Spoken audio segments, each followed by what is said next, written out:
Pode-se ser soldado, policial, carrasco, espião, tudo ao mesmo tempo. E também se pode deixar para trás uma aura de mistério, de escuridão, de incerteza sobre o próprio destino. Pode-se ser burocrata e ao mesmo tempo açougueiro. Pode-se ser uma figura histórica e ao mesmo tempo deixar para trás uma lenda. O nosso personagem de hoje talvez responda a algumas dessas perguntas, ou talvez não. Com certeza, ele deixou para trás um longo rastro de terror, de sangue, além de muitas incertezas sobre o que realmente aconteceu com ele depois de certo momento. Pilar da história contemporânea, hoje vamos falar de Erich Müller, o diretor da Geheimstaatspolizei, a Gestapo. Um personagem difícil de definir, uma figura central no Reich nazista, um personagem fundamental na tragédia chamada Holocausto.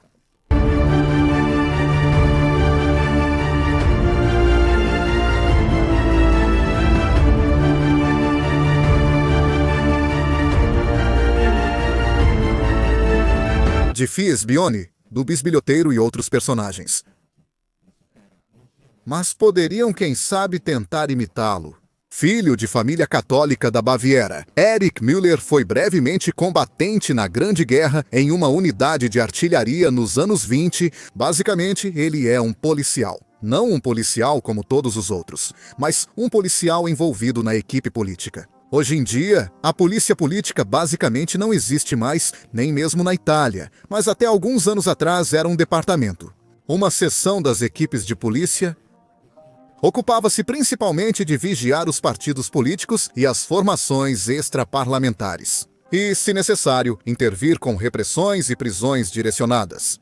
Erich Müller, nesse momento, é um policial com simpatias políticas que vão surpreender vocês. Mas não eram exatamente a favor dos nazistas. Aliás, é preciso dizer que, nos seus primeiros anos de carreira na polícia, Müller simpatizava com o Partido Popular da Baviera, um partido de centro-direita mais moderado.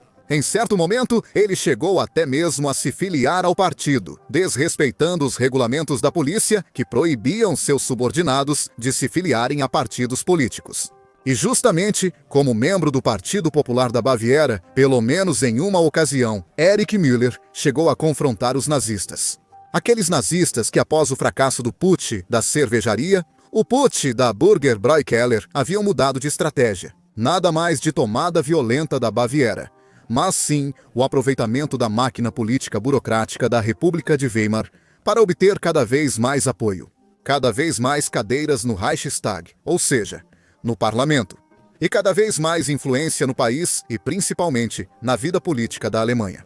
Pois bem, em 9 de março de 1933, quando os nazistas já estavam próximos de tomar o poder, na verdade, eles estavam até estudando a possibilidade de um golpe de Estado, caso não fosse dado o cargo de chanceler ao seu Führer, Adolf Hitler.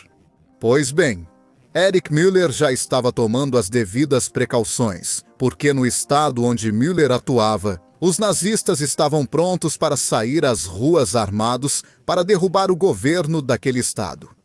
Nessa ocasião, Müller armou os policiais e disse para eles ficarem prontos, que, em caso de levante popular ou de golpe, eles deveriam assumir o controle da situação e reagir sem piedade.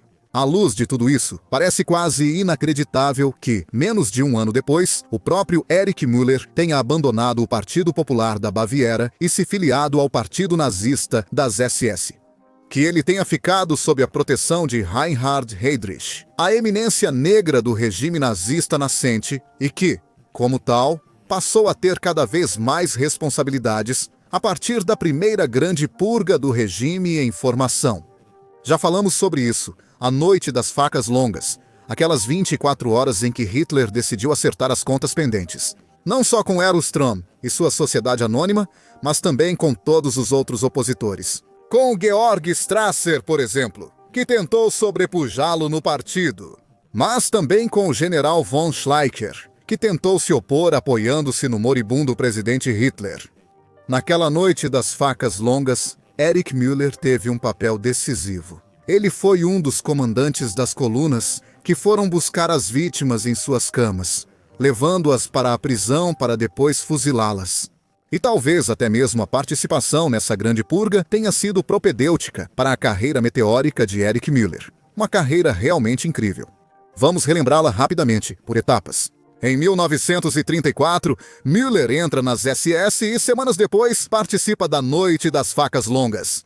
Logo depois, ele é envolvido primeiro na Gestapo e, em seguida, após a Gestapo ser separada e retirada do controle de Hermann Göring, diretamente no Reichssicherheitshauptamt, o alto escritório de segurança do Reich, a criação de Reinhard Heydrich para manter o povo alemão e depois metade da Europa sob o calcanhar nazista. Dentro do Reichssicherheitshauptamt, Erich Müller comanda e dirige o AMT-4, o escritório número 4, justamente, a Gestapo Geheime Staatspolizei, Polícia Secreta do Estado. O nome, decididamente sinistro, junto com seu acrônimo, se tornará sinônimo de terror, começando pelo uniforme preferido dos oficiais da Gestapo. Naquela época, na Alemanha, e depois em praticamente toda a Europa ocupada, a polícia alemã estava basicamente dividida em 4 ramos. A Ordnung Polizei, a polícia de ordem, ou seja, guardas municipais, controladores de tráfego, bombeiros, intervinham exclusivamente em situações de ordem pública. A Kripo Kriminalpolizei, o 5º departamento do Reichssicherheitshauptamt, sob a direção de Arthur Nebe. A polícia criminal cuidava de criminosos comuns, ladrões, assassinos, estupradores, assaltantes de banco, falsificadores. São os investigadores, mas usam o uniforme da SS. E assim como eles, também usam o uniforme da SS os soldados da Polícia de Segurança, Sicherheitspolizei. Sicherheitspolizei, a Polícia de Segurança, um dos 2 ramos do 3º departamento do Reichssicherheitshauptamt, junto com o Sicherheitsdienst, o Serviço de Segurança. São as criaturas favoritas de Heydrich e servem para espalhar o terror, além de conduzir as perseguições. E depois tem a Gestapo. A Gestapo dificilmente usa uniforme. Müller, sim. Ele fica elegante em seu uniforme de general da SS. Um uniforme do qual ele usa sempre apenas a versão de escritório, aquela com camisa branca e gravata escura. Ele nunca usa o uniforme de campo, aquele chamado de combate. Obviamente, ele nunca usa o de trabalho pesado, sempre e somente o uniforme de escritório. Porque, no fundo, ele é um burocrata, mas um burocrata daqueles impiedosos. Seus subordinados, por outro lado, são facilmente reconhecíveis. Eles andam por aí com longos casacos de couro preto brilhante, casacos que significam terror. Quando esses casacos batem em uma porta ou arrombam a própria porta, não é por cortesia, é para levar alguém e fazê-lo desaparecer. Na maioria das vezes, nas salas subterrâneas do comando da Gestapo, em Berlim, na Prinz Albrecht Straße, um grande edifício cinza cujo endereço se torna sinônimo de terror. Todos sabem o que há na Prinz Albertstraße, mas ninguém fala sobre isso. Ninguém ousa pronunciar o nome Gestapo em público. Há muito medo. Isso desperta muito temor de acabar em uma daquelas celas das quais não se sai, celas destinadas à tortura, à extração de informações e, no fim, a execuções sumárias. Müller é extremamente eficiente em seu papel de coordenador. Dos 6 departamentos que compõem a maior parte da Gestapo, departamentos que controlam ativamente toda a vida do Reich e dos territórios ocupados. Ele próprio assume o comando do Departamento A, responsável pelos chamados inimigos diretos do Reich. Ou seja, os comunistas, os sabotadores, os racionais, os liberais, os social-democratas sempre foram, segundo Müller, seus inimigos primários, aqueles a serem combatidos a qualquer custo, onde quer que estivessem. Ao longo de sua carreira, ele também fará outros inimigos. O departamento B7 e igrejas, que é dividido em 4 subdepartamentos, ou seja, católicos, protestantes, maçons e judeus. Ele vê a ascensão de outro protegido de Reinhard Heydrich, um homem sobre o qual já falamos bastante. Otto Adolf Eichmann, arquiteto da solução final. E justamente junto com Eichmann, Müller participa da reunião de Wannsee, uma conferência que ficará para a história como o encontro em que foi decidido o extermínio completo dos judeus na Europa. Algo monstruoso, algo que conhecemos. Só porque um dos participantes, contrariando a ordem, não destruiu a minuta da ata que lhe foi enviada, mas aguardou, talvez para usá-la como instrumento de pressão ou de chantagem. Dessas atas, sabemos que Müller participou da reunião e foi também um dos mais entusiasmados ao propor determinadas soluções contra os judeus. Comunistas, social-democratas, judeus e espiões eram os 4 inimigos de Heinrich Müller, incluindo espiões dentro do próprio Reich. Tanto é verdade que em 1943, Heinrich Müller decide até mesmo se apresentar diante do Reichsführer da SS, Himmler, o chefe supremo da SS. Apresentando-lhe as primeiras provas da traição do almirante Wilhelm Canaris, o chefe da Abwehr, ou seja, os escritórios de espionagem e contra-espionagem das Forças Armadas Alemãs, Canaris teria traído por ser contrário ao nacional-socialismo, a ponto de ter estabelecido relações há vários anos com as agências de espionagem aliadas, conspirando nas sombras para derrubar o regime.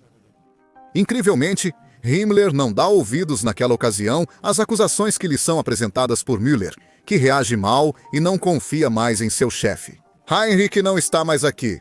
Morreu um ano antes devido aos ferimentos em Praga.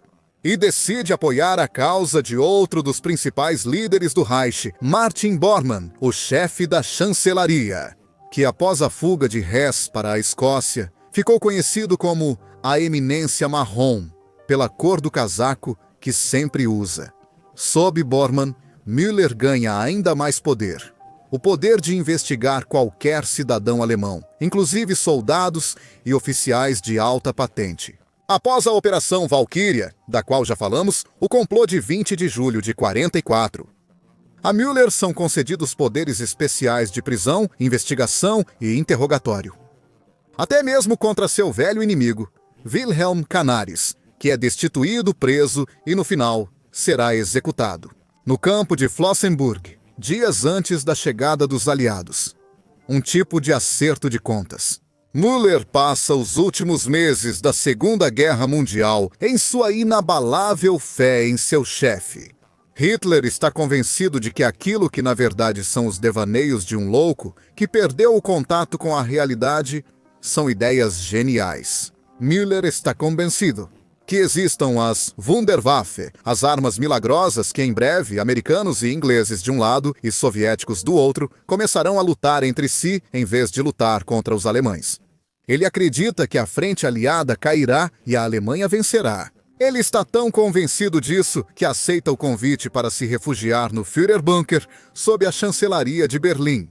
E dentro daquele Führerbunker, ele conduz seu último interrogatório contra Hermann Fegelein, oficial de cavalaria das Waffen-SS, o homem que havia se casado com a irmã de Eva Braun, o homem que basicamente se tornou cunhado de Hitler, o homem que, no entanto, decidiu fugir de Berlim, que não queria ter um fim de herói ou de rato encurralado, e que depois de ser preso, foi levado algemado e chorando para dentro da chancelaria do bunker subterrâneo. O próprio Müller o interrogou severamente e decretou sua morte por fuzilamento, mesmo após pedidos a Hitler para poupar sua vida. Mas de Heinrich Müller se perdem as pistas em 1º de maio de 1945, Hitler está morto. Há algumas horas, os soviéticos já cercaram os restos da chancelaria. Um grupo do pessoal civil tenta escapar, seguindo a última coluna. A do brigadeiro-general Menke, que tenta abrir caminho entre as ruínas, os escombros e os batalhões soviéticos. Mas Müller, onde está? Heinrich Müller? O que aconteceu com Heinrich Müller? Com certeza ele não faz parte do pequeno grupo liderado por Bormann, que tenta fugir e morrerá. Isso só será descoberto anos depois, devido à explosão de um tanque perto da chancelaria. Então, onde ele está? Ele também não se juntou a Monk, nem ficou no Führerbunker para se suicidar. O que aconteceu com ele, no pós-guerra? As investigações sobre o desaparecimento de Heinrich Müller não levarão a nenhum resultado. Ninguém conseguirá encontrar provas concretas de sua fuga ou de sua morte. Mesmo em 1947, 2 anos após o fim da guerra. Algumas unidades do contra-espionagem americana, do Counter-Intelligence Corps, invadiram a casa de Anna Schmidt, amante semi-oficial de Heinrich Müller. procurando rastros de sua presença, ou pelo menos cartas e correspondências.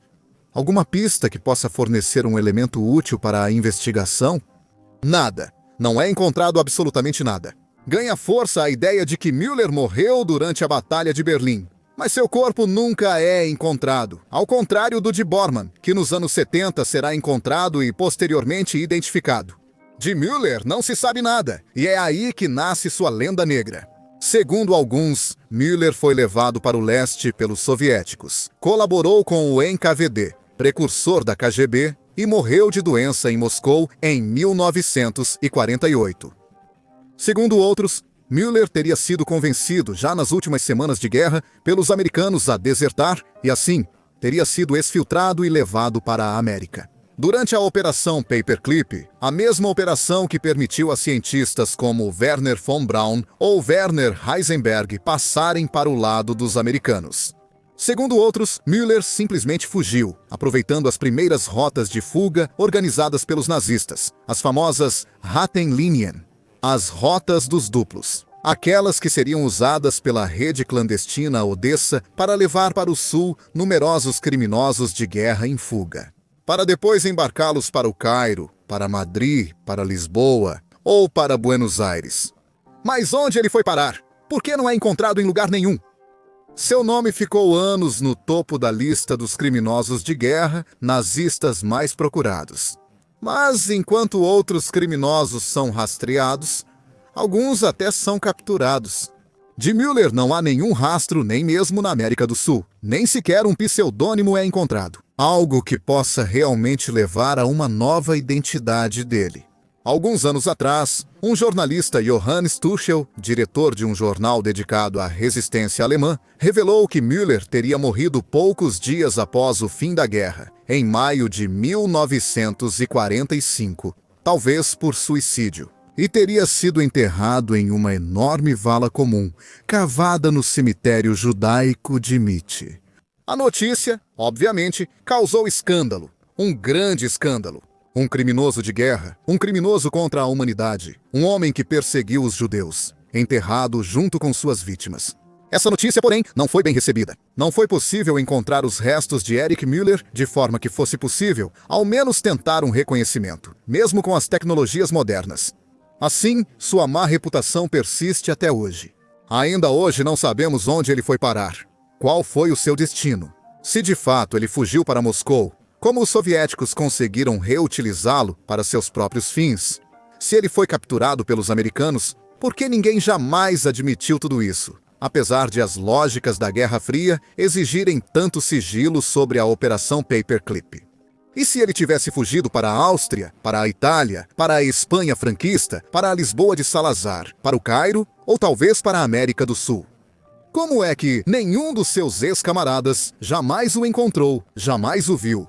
Jamais admitiu tê-lo sequer vislumbrado em algum lugar?